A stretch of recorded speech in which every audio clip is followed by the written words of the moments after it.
Tu as sûrement vu déjà de nombreux coureurs faire trempette dans l'eau glacée juste après un effort ou carrément avoir recours à de la cryothérapie corps entier dans des caissons dédiés à moins 110 degrés.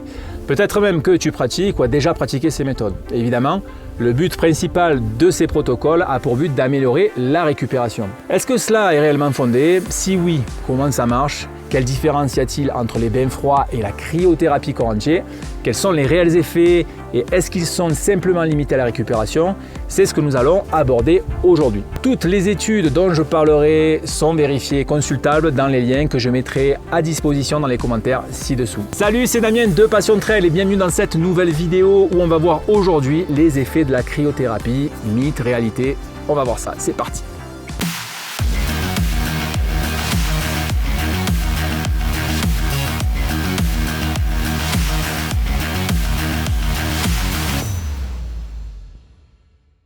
Je suis sûr que tu as déjà vu ces athlètes s'immerger dans des bacs d'eau remplis de glaçons pendant quelques minutes.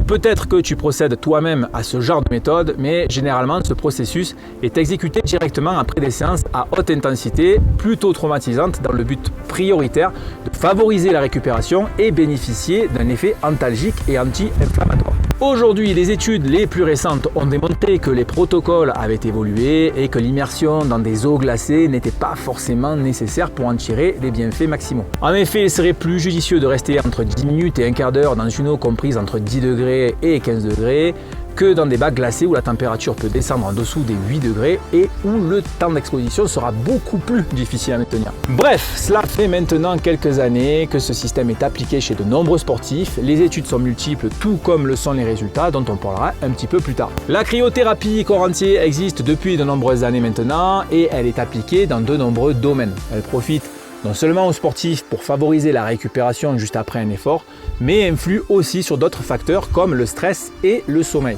Là aussi, nous verrons plus loin quelles sont les conditions respectées pour bénéficier de tels avantages. Il existe deux systèmes de CCE, de cryothérapie corps entier. Le premier système va consister à exposer entièrement le corps dans 3 caissons, et le protocole à suivre est généralement le suivant.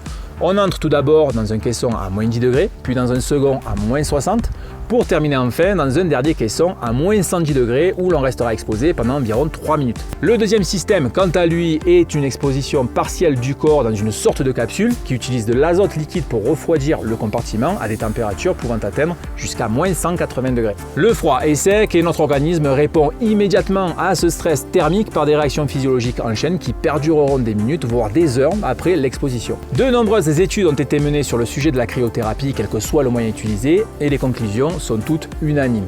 Elle améliore clairement la récupération en limitant entre autres les inflammations et les douleurs grâce à toutes les réactions physiologiques en chaîne qui ont lieu lors du choc thermique. Les études sur le sujet se rejoignent aussi sur le fait que l'exposition au froid doit se faire généralement juste après un effort pour un effet optimal jusqu'à 48 heures. D'ailleurs, il a été constaté des récupérations beaucoup plus significatives chez des athlètes effectuant des séances de cryothérapie dès la première heure post-exercice. Une étude menée sur des trailers en 2011 par l'équipe du physicien du sport français Christophe Oswirth et dont tu trouveras le lien ci-dessous illustre bien le phénomène. Les résultats de cette étude montrent clairement que la récupération est beaucoup plus efficace chez des sujets qui ont effectué des séances de CCE post-exercice que chez d'autres effectuant de la récupération passive. Ceci étant dit, la cryothérapie peut être aussi employée sur des individus non sportifs pour réduire le stress et améliorer le bien-être. Et dans ce cas bien précis, la séance peut être évidemment effectuée à n'importe quel moment. Les bienfaits prouvés par la cryothérapie sont nombreux et ces bénéfices peuvent s'appliquer tant aux sportifs qu'aux personnes lambda souffrant de troubles du sommeil ou de syndrome dépressif. Sans rentrer dans les détails techniques, scientifiques bien précis, voyons ensemble ce que représentent les avantages de la cryothérapie. De manière générale, elle améliore la récupération comme nous l'avons déjà vu avec l'étude citée précédemment et le cas des trailers où la vitesse de récup était bien plus rapide que la récup passive. Il a aussi été démontré que la cryothérapie avait une influence sur la variabilité de la fréquence cardiaque, la VFC, qui est un indicateur relativement fiable sur l'état de fatigue dans lequel nous nous trouvons. Généralement, plus on va enchaîner les entraînements, plus la VFC diminuera. Nous reviendrons d'ailleurs sur ce sujet dans une prochaine vidéo. La cryothérapie augmente aussi la qualité des étirements. Elle diminue les inflammations locales et générales, mais on notera tout de même une préférence pour des bains froids lorsqu'il s'agit d'un traitement local, mais on y reviendra un petit peu plus loin. Elle limite aussi le stress oxydatif grâce à des expositions répétées au froid qui peut améliorer le pouvoir antioxydant de notre corps jusqu'à 17%, ce qui n'est pas négligeable. Pour rappel, les antioxydants sont des molécules qui vont lutter contre les réactions chimiques agressives sur notre organisme afin d'éviter tout déchet néfaste pour nos cellules. Le choc thermique de la cryothérapie stimule la sécrétion de noradrénaline, une hormone qui participe entre autres à l'amélioration du sommeil, tant au niveau de la qualité, de sa durée, mais aussi du temps d'endormissement. Cette même hormone permet aussi de limiter les douleurs musculaires post-effort, elle limite donc les courbatures. Les températures extrêmes poussent l'organisme à réagir face à cette agression et permet aussi de booster les défenses immunitaires pour surmonter ce stress. Enfin, la cryothérapie procure une sensation de bien-être général prouvée entre autres par une diminution des symptômes dépressifs. On pourrait maintenant se demander quelle différence il pourrait y avoir entre les bienfaits des bains froids et de la cryothérapie corps entier. Est-ce que l'une est meilleure que l'autre? On peut déjà dire que les effets sont globalement les mêmes, quelle que soit la méthode utilisée. On peut aussi constater que les études concernant les bains froids sont beaucoup plus nombreuses que la CCE, qui est une méthode beaucoup plus récente. La nuance va subsister au niveau de l'effet recherché. Par exemple, s'il s'agit d'une recherche d'effets anti-inflammatoires ou antalgiques sur une partie localisée du corps, la préférence se fera plutôt au niveau du bain froid, car il sera possible de traiter en profondeur et de façon localisée.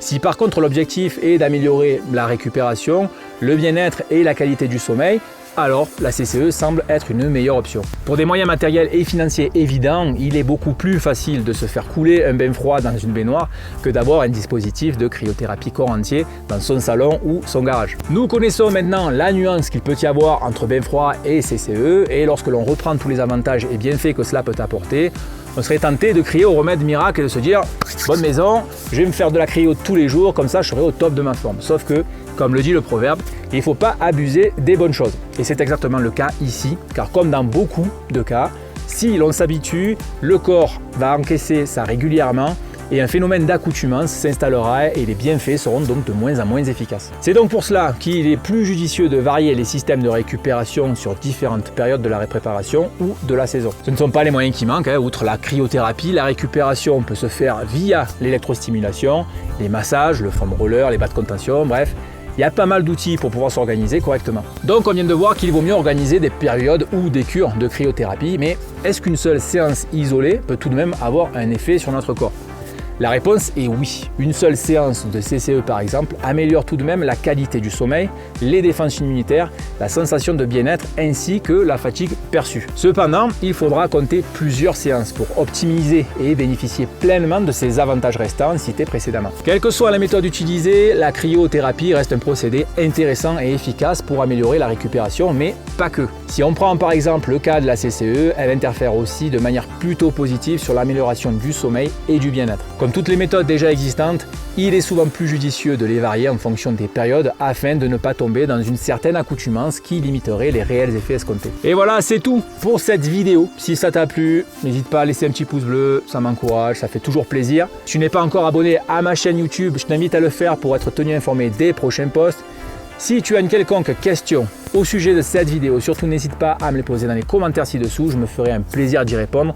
Tu peux me suivre aussi sur les réseaux sociaux Facebook, Instagram où je poste pas mal de contenu, de photos de ce genre-là, tu vois. C'est pas dégueu. Quant à nous, on se dit à bientôt pour une prochaine vidéo et d'ici là, n'oublie pas, ne reste pas en bas, prends de la hauteur. Salut, ciao!